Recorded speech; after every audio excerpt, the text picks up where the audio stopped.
ভাই, চট্টগ্রামের যে জায়গাটাতে আমি থাকি সে জায়গাটা বেশ ভয়ঙ্কর।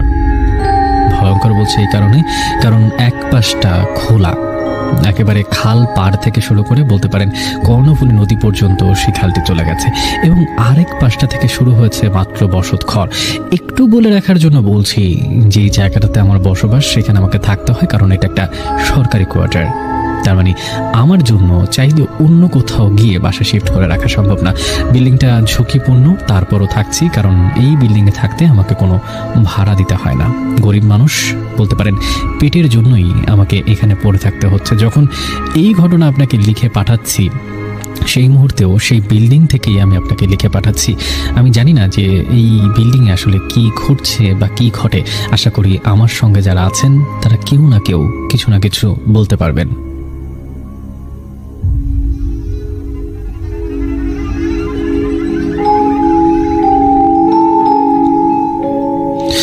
ভাই, আমি ইমরুল কায়েস, ঢাকায় একটা সরকারি প্রতিষ্ঠানে কাজ করতাম। কিছুদিন আগেই আমার চট্টগ্রামের পোস্টিং হয়েছে, এবং সবথেকে গুরুত্বপূর্ণ সেটা হচ্ছে চট্টগ্রামে পোস্টিং হওয়ার পরে আমি স্টাফ কোয়ার্টার এখন পর্যন্ত পাইনি, এবং এখন আমাকে যে বাড়িতে থাকতে হচ্ছে সেই বাড়িতেই আমি এসে উঠেছি। মূলত আমার একজন কলিগ ঠিক এই বাসা থেকেই চলে গেছেন অন্য ডিস্ট্রিক্টে, তাই আমাকে এই বাসাটা খালি পাওয়ার কারণে উঠতে হয়েছে। পরিবারে আমার সদস্য সংখ্যা মাত্র 2 জন, আমি এবং আমার সদ্য কিছুদিন আগে বিবাহিত স্ত্রীকে আমি চেয়েছিলাম প্রথম এখানে নিয়ে আসতে, কিন্তু এই জায়গায় এসে আমি যখন ঘুরে ফিরে দেখলাম, আমার কাছে মনে হলো যে এটা সঠিক জায়গা নয় আসলে আমার পরিবারকে নিয়ে আসার জন্য। একটু বিল্ডিংয়ের কথা আমি বলি। বিল্ডিংটা হবে 1940 কিংবা 50-এর দিকে নির্মিত, ব্রিটিশ আমলের একটা বিল্ডিং, এবং বিল্ডিংটা সেই সময় নির্মাণ করা হয়েছিল এখানকার যারা সরকারি কর্মকর্তারা ছিলেন তাদের জন্য। পরবর্তীতে সেইখানকার যারা সরকারি কর্মকর্তা তারা চলে যান, এবং পাকিস্তান সরকার আসার পরে তারা এখানে বাংলাদেশ ব্যাংকের যারা কর্মকর্তা তাদেরকে থাকার ব্যবস্থা করে দেন। এবং একটা সময় বিল্ডিং পুরনো হয়ে যাওয়ার কারণে 1990 থেকে 95 সালের মাঝামাঝি বিল্ডিংটাকে পরিত্যক্ত ঘোষণা করা হয়, এবং এর পর থেকেই আসলে বলা যায় তৃতীয় শ্রেণীর আমরা যারা কর্মচারীরা আছি তারা এই বিল্ডিংয়ে ফ্রিতে থাকার সুযোগ পাই। অনেক একটু বলে রাখা ভালো, গ্যাস এবং বিদ্যুৎ এখন পর্যন্ত এই বিল্ডিংটাতে চালু আছে বলেই আসলে প্রত্যেকটা ফ্ল্যাটে এখন মানুষ থাকে। যদিও ঠিক বিল্ডিংয়ের সামনে বড় করে লেখা আছে, সংবিধিবদ্ধ সতর্কীকরণ বার্তা হিসেবে লেখা আছে এই বিল্ডিং ঝুঁকিপূর্ণ, যাতে করে এই বিল্ডিংয়ে না থাকা হয়। কিন্তু তারপরেও যেটা বলছিলাম, তৃতীয় শ্রেণীর কর্মচারী হওয়ার কারণেই আমাদেরকে এখানে থাকতে হয়। একটু বলে রাখার জন্য বলি অনেক ভাই, রুমের সংখ্যা হচ্ছে 2টি, এবং প্রত্যেকটা রুমে 1টি করে জানালা। একটি বড় বারান্দা আছে, যেই বারান্দার পুরোটাই আসলে আটকানো। এটাকে আসলে বারান্দা বলা যায় না, এটাকে বলতে হবে এক ধরনের ছোটোখাটো গোডাউন রুম, শুধুমাত্র একটুকু জায়গা খালি আছে দেখে বারান্দা বলা যায়। ড্রয়িং স্পেসের জায়গাটা হচ্ছে 1 জন বা 2 জন একসঙ্গে হেঁটে যাওয়ার মতো, এর থেকে বেশি জায়গা সেই রুমটাতে দিয়ে বলতে পারেন একেবারেই ছোট একটা বাসা। জানালাগুলো কাঠের জানালা ছিল, এবং অনেকগুলো কাঠের জানালা খসে পড়ে গেছে, তাই নতুন করে জানালা এনে যারা এখানে এসে থেকেছেন তারা কিনে লাগিয়েছেন। কিন্তু আমরা যারা ব্যাচেলার তারা আসলে কোনো জানালা কিনিনি। আমি যেহেতু 2 রুমের একটা বাসাতে একা থাকতাম, প্রথম দিকে আমার খুব ভয় লাগতো। ভয়টা এই কারণে লাগতো না যে আমি পুরো বাসায় একা থাকি, ভয়টা মূলত এই কারণে লাগতো কারণ চারপাশটা এতটাই নীরব যে মাঝে মাঝে নিজেরও ভয় করে। অনেক একটু বলে রাখা ভালো, মাঝখানে চট্টগ্রামে প্রায় 3.2 মাত্রার একটা ছোট ভূমিকম্প আঘাত এনেছিল। সেই ভূমিকম্পেই ভেবেছিলাম যে হুড়মুড় করে ভেঙে পড়বে আমাদের এই বিল্ডিং, কিন্তু কোনো রকমে সে যাত্রা বেঁচে গেছে। অনেকটা বলতে পারেন পেটের দায়ী আমাকে এই বিল্ডিংয়ে থাকতে হয়। এইবার আসি বিল্ডিংয়ের ঘটনায়।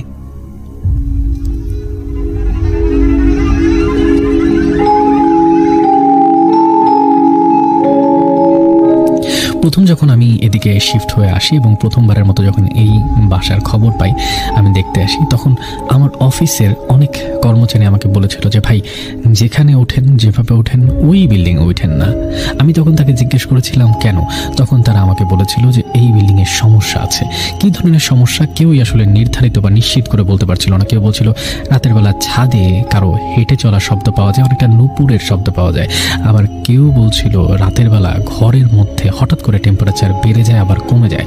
আবার কেউ কেউ তো এমনটাও বলছিল যে রাতের বেলা কান্নার শব্দ পাওয়া যায়, বিশেষ করে খালি বড় যে জায়গাটা, সেই জায়গাটাতে। একটু বলে রাখা ভালো, খালি বড় জায়গাটা একসময় চিতা খোলা ছিল, সেই সময় খাল পাড়ের সেই জায়গাটাতে মানুষ পোড়ানো হতো। ঠিক তার পাশে এখন বেশ কয়েকটা কবর হওয়ার পরে সেটাকে অনেকটা কবরস্থানের মতো লাগে, তবে সেটা আসলে কোনো কবরস্থানও নয়, আবার কোনো চিতা খোলাও নয়, পুরোপুরি সরকারি একটা জায়গা। তো অত দূর পর্যন্ত যত দূর দেখা যায় পুরোটাই আসলে সরকারি, তাই সেইখানেও নাকি বেশ সময় অশরীরী অস্তিত্ব দেখতে পাওয়া যায়। আমি তাদের কথা শুনেছিলাম এবং তাদের কথায় আমি এক প্রকার কান দেইনি, কারণ আমার কাছে মনে হচ্ছিল যে এরকম একটা সুযোগ সুবিধা সম্পন্ন বাসা বাংলাদেশ, শুধু চট্টগ্রাম কেন, পুরো বাংলাদেশে আসলে খুঁজে পাওয়া যাবে না, যেখানে ভাড়া দিতে হবে না, কিন্তু আমি ইলেকট্রিসিটি এবং গ্যাসের সুযোগ সুবিধা পাবো এবং আবার সরকারি ফ্ল্যাট, সাথে রয়েছে নিরাপত্তা। সব কিছু মিলিয়ে আমি উঠে যাই। উঠে যাওয়ার 2 দিন পরের ঘটনা, আমার পাশের বাসায় যেই ভাই থাকতেন, তিনি ঠিক আমার ডিপার্টমেন্টেই কাজ করতেন। তিনি আমার দিকে তাকিয়ে বললেন, আপনি উঠেছেন, ভালো কথা, কিন্তু সাবধানে থাকবেন। আমি একটু হেসে দিয়ে বললাম যে আপনারা সবাই আমাকে ভয় দেখাচ্ছেন কেন? তখন তিনি আমাকে বেশ অনেকগুলো ঘটনা বললেন। ঠিক প্রথম দিকে তিনি যখন এসেছেন, তিনি তখন দেখতেন যে ঘরের ভেতর দিয়ে কিছু একটা অবয়ব হেঁটে বেড়াচ্ছে। তিনি প্রথমে সেটাকে গুরুত্ব দিতেন না, পরবর্তীতে তিনি সেই অবয়বটাকে অনেক সময় দেখেছেন। কখনো দেখেছেন ছাদের বেলায় ছাদের উপরে ঘুরে বেড়াতে, বা কখনো দেখেছেন অনেক দূর দিয়ে হেঁটে আসতে। মনে হচ্ছিল যে একটা মানুষ হেঁটে আসছে রাস্তা দিয়ে, কিন্তু ঠিক কাছাকাছি আসলেও যেন অদৃশ্য হয়ে যায়। আমি সব কিছু শুনেই আসলে না শোনার ভান করে থাকতাম। ঘটনা আমার সাথে প্রথম যখন ঘটে সেদিন ছিল আমাবস্যার রাত। আমার মাঝে মাঝে অনেক ভাই নাইট ডিউটি থাকতো, আবার কখনো থাকতো ডে ডিউটি। তাই যখন নাইট ডিউটি থাকতো তখন আমি সারাদিন বাসায় ঘুমাতাম, আবার যখন ডে ডিউটি থাকতো তখন দেখা যেত যে সারা রাত বাসায় ঘুমাতাম। তার মানে আমি শুধু বাসায় ঘুমোতেই আসতাম, আর বাকিটা সময় আমি আসলে ডিউটিতেই পালন করতাম। যেহেতু নতুন বিয়ে করেছি, তাই কিছুটা সময় পেলেই আমি চেষ্টা করতাম ছুটি নিয়ে সেই আমার গ্রামের বাড়িতে চলে যেতে। বলতে পারেন প্রথম 2 থেকে 3 মাস আমি যে পুরো বাসায় ছিলাম, তাই পুরো ঘটনাই আসলে আমার পুরো নজর আন্দাজ হয়ে যায়। প্রথম যেদিন আমার সাথে ঘটনাটা ঘটে সেদিন ছিল আমাবস্যার রাত। আমি বাসায় ফিরে আসি, আমার ডে ডিউটি চলছে। সকাল 7টা থেকে আমার ডিউটি শুরু হবে এবং চলবে সন্ধে 6টা পর্যন্ত। আমি বাসায় এসে খাবার দাবার খেয়ে ঘুমিয়ে পড়ি। একটু বলে রাখা ভালো অনেক ভাই, ঠিক বিল্ডিংয়ের নিচের তলায় একজন খালা থাকতেন এবং তিনি পুরো বিল্ডিংয়ের যারা ব্যাচেলার তাদের জন্য রান্না করতেন এবং মাস শেষে একটা টাকা তিনি আমাদের থেকে নিতেন। তো তার থেকে আমরা খাবারগুলো নিতাম। আমি খাবার নিয়ে এসে বাসায় খাবার দাবার খেয়ে ঘুমোতে যাব, ওই মুহূর্তে আমার কাছে মনে হলো ঘরের মধ্যে নুপুর পরা কারো পায়ের আওয়াজ আমি পাচ্ছি।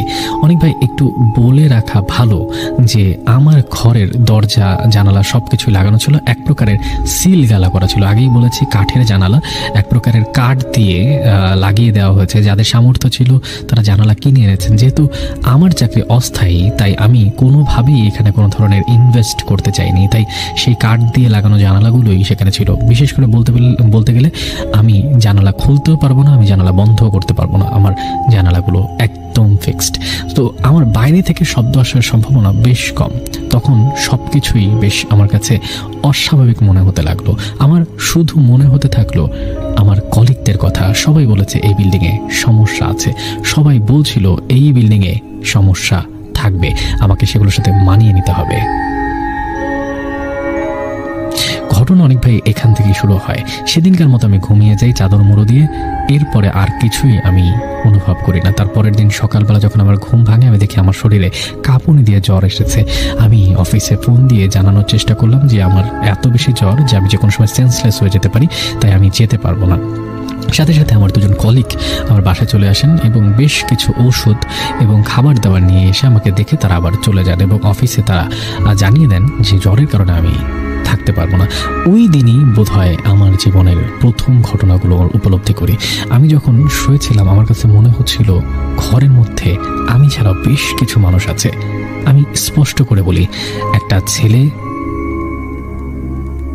একটা বৃদ্ধ ভদ্র মহিলা এবং একটা ছোট বাচ্চা।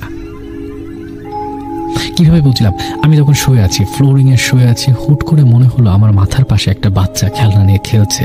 আমি সেদিকে তাকালাম, স্পষ্ট আমার কাছে মনে হলো কিছু একটা আমি দেখলাম, বাচ্চার মতো ঠিক হাফ প্যান্ট পরা, খালি গায়ে বসে বসে কোনো একটা খেলনা নিয়ে খেলছে।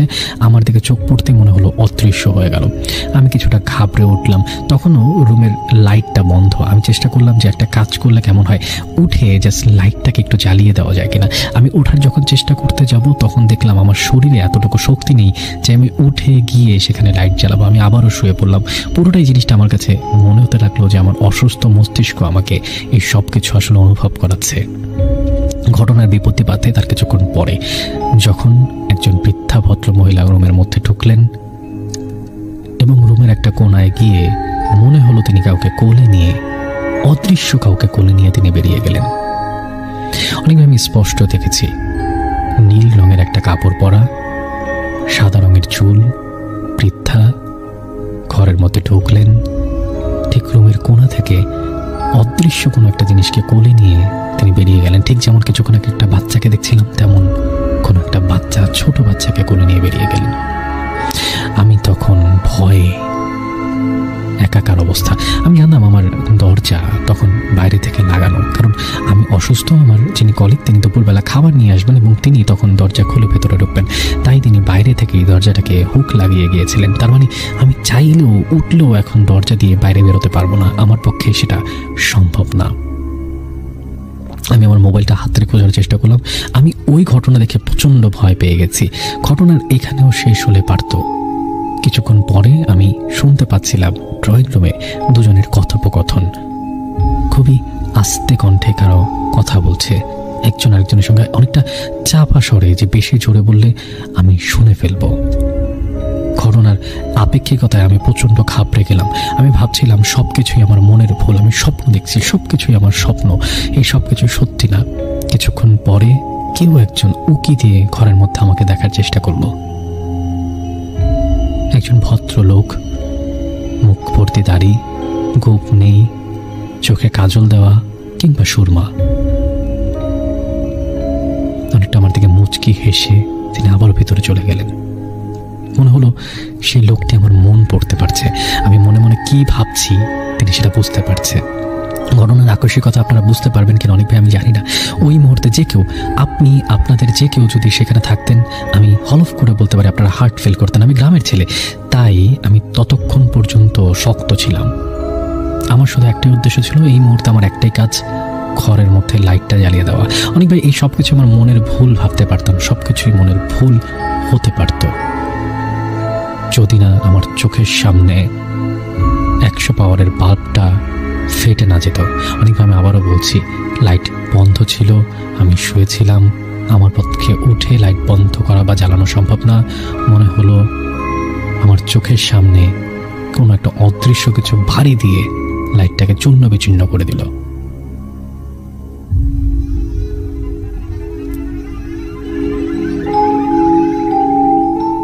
ততক্ষণে আমার মাথায় এসেছে আমি ফোন করতে পারি, কাউকে একজনকে ফোন করে ডাকতে পারি, এছাড়া আর কিছু করার নেই। ঠিক আমার বাসার পাশে যে আমার কলিগ থাকে তাকে ফোন দিচ্ছিলাম, কিন্তু তার নাইট ডিউটি থাকার কারণে তিনি হয়তোবা ঘরের মধ্যে ঘুমোচ্ছিলেন এবং ফোন রিসিভ করছিলেন না। যারা সকালবেলা আমাকে দেখতে এসেছিল তাদের একজনকে ফোন দিলাম, তারাও দেখলাম ফোন ধরলো না। যেহেতু সিকিউরিটি গার্ডের আমরা কাজ করি, তার মানে হয়তোবা সেই মুহূর্তে মোবাইল ফোন তাদের ড্রয়ারে রাখা, তাদের হাতে নেই, তারা হয়তোবা কাজ করছেন।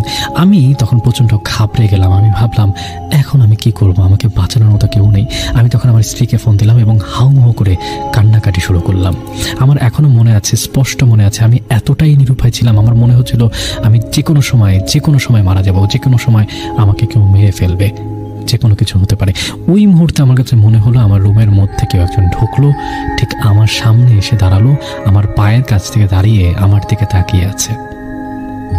যে কেউ হতে পারে, সেই ভদ্রলোক, সেই নারী কিংবা সেই শিশু, তবে কিছু একটা আমার রুমের মধ্যে ঢুকে আমার পায়ের কাছে আমার দিকে তাকিয়ে আছে। আমি তখন আমার চাদর দিয়ে আমার মুখ ঢেকে ফেললাম। আমি যত আমার সূরা আছে সব কিছু পড়ার চেষ্টা করছিলাম, যত কিছু আমি জানি। অনেক ভাই আমি তেমন একটা নামাজ রোজা করি না, আমি জানি না তেমন একটা সূরা কেরাত, কিন্তু যতটুকু জানতাম বিসমিল্লাহ পড়ছিলাম, আল্লাহু আকবার পড়ছিলাম, জোরে জোরে আল্লাহু আকবার পড়ছিলাম, কান্না করছিলাম, আল্লাহ আমাকে বাঁচাও বলছিলাম। আমি বুঝতে পারছিলাম ভেতর ভেতর আমি ভেঙে গেছি। ততক্ষণে আমার স্ত্রীও প্রায় পাগল, প্রায় তিনি আমার যত কলিগ আছেন সবাইকে ফোন দেওয়ার চেষ্টা করলেন এবং শেষমেশ তিনি কাউকে না কাউকে হয়তো কানেক্ট করে ফেলেছিলেন।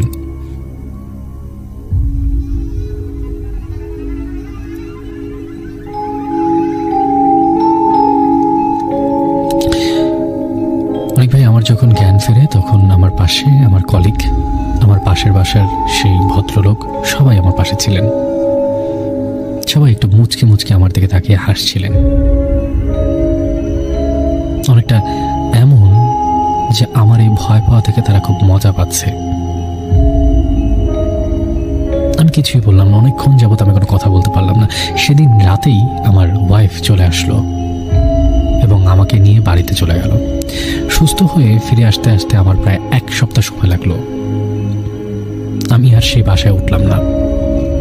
আমি এবার উঠলাম আমার একটা বন্ধুর বাসায় এবং উঠে আমি আমার অফিসে জয়েন করলাম। এবং অফিসে গিয়ে সেদিন আমার সমস্ত কলিগ থেকে জানতে পারলাম তারা ঘরের মধ্যে ঢুকে আমাকে অজ্ঞান অবস্থায় পায় এবং আমার চোখে মুখে পানি দেওয়ার পরেই নাকি আমার জ্ঞান ফিরে আসে। এবং আমার সেই কথাগুলো যেগুলো আমি আমার স্ত্রীকে বলেছিলাম সবাই তখন মুখে মুখে ছড়িয়ে গেছে। আমি কি দেখেছি, কিভাবে দেখেছি, সব কিছু ছড়িয়ে গেছে। তখন আমাকে বললো যে এতটুকু দেখলে ভয় পেলে একদম চলবে না। এখানে যাই আছে যাই থাকে তারা কেউ কারো ক্ষতি করে না, তারা নিজেদের মতো থাকে, তারা তাদের মতো থাকে, তোমাকে তোমার মতো থাকতে হবে। যেহেতু দুটো রুম, আমি একটা রুমে থাকি এবং আরেকটা রুম খালি পড়ে আছে, তাই সেই রুমে কি হয় না হয় সেই ব্যাপারে আমার মন দিতে বারণ করলো। আর এখানে বিশেষ করে এই বিল্ডিংটাতে কোনো মিলাদ পড়িয়ে কোনো লাভ হয় না।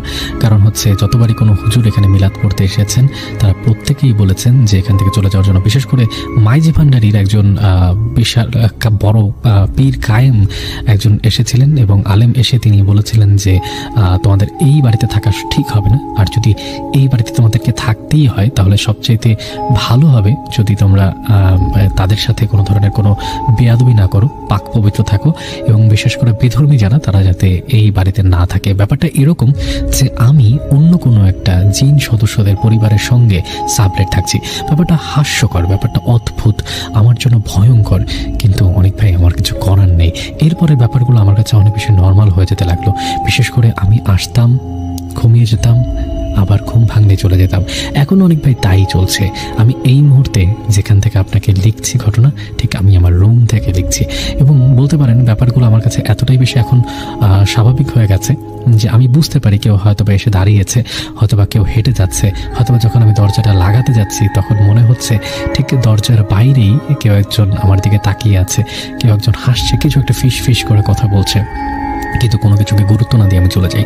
একটু বলে রাখা ভালো, আমি একটা তাবিজ নিয়েছি এবং এই তাবিজটা আমার গ্রামের একজন বড় পীর আমাকে দিয়েছেন এবং তিনি বলেছেন যতক্ষণ পর্যন্ত এই তাবিজ আমার হাতে থাকবে ততক্ষণ পর্যন্ত পৃথিবীর কোনো কিছুই আমার ক্ষতি করতে পারবে না। অনেক ভাই এটাই এখন আমার একমাত্র ভরসা। দোয়া করবেন যাতে খুব তাড়াতাড়ি আমি এই পরিস্থিতি থেকে বের হতে পারি। আমি আগেও বলেছি গরিব মানুষের জন্য আসলে আর কিছুই করার নেই, একেবারে বলতে পারেন পেটের দায়ে আমি এখানে পড়ে আছি।